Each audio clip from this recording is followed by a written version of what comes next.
come up with a way to respond to Ann Coulter's remarks from the summer of 2006. I was wondering what they were going to do after raising the minimum wage, since as far as I could tell, that was the only thing they campaigned on. Oh, that, and also losing the war in Iraq. That's number 2 item on the new Democratic agenda. It became official that we were losing in Iraq as soon as the Democrats took control of Congress last November.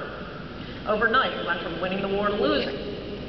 Or winning, and then poof, losing. It was like the whole country had become John Kerry on election day. Nothing changed on the ground, other than the number of insurgents under it, which, by the way, has increased steadily. Our troops are hardly being routed. You would think it was some sort of unending Holocaust. You wouldn't know it to listen to all of the naysayers on the war, but the number of U.S. combat deaths has been going down year by year. In 2004, it was 860. It was about 840 the next year, 2005. 2006, it was down to just over 700. Since the surge, which everyone expected to increase the deaths, since we were taking the fight to the enemy, the number of combat deaths has gone down by half.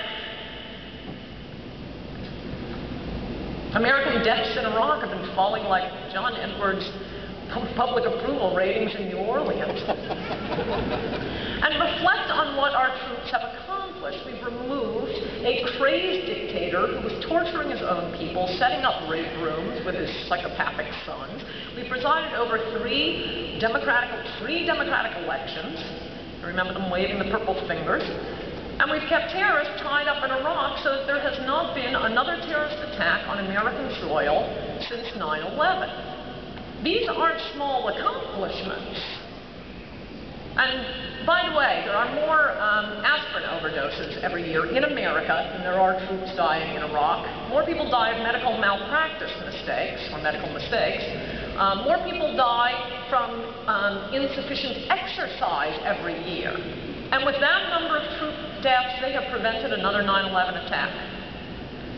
But just as we're not allowed to say the war is going well, we're not allowed to say that our troops have prevented another massive terrorist attack on pain of having liberals yell at you. The heart of the insurgency in Iraq is, by definition, Islamic terrorists who hate the great Satan, own an overnight bag, and are willing to travel to kill Americans. They're like Democrats with more gumption. But don't worry, Democrats feel sure they won't come here if we pull out of Iraq. If absolutely nothing changed in Iraq over the next few years,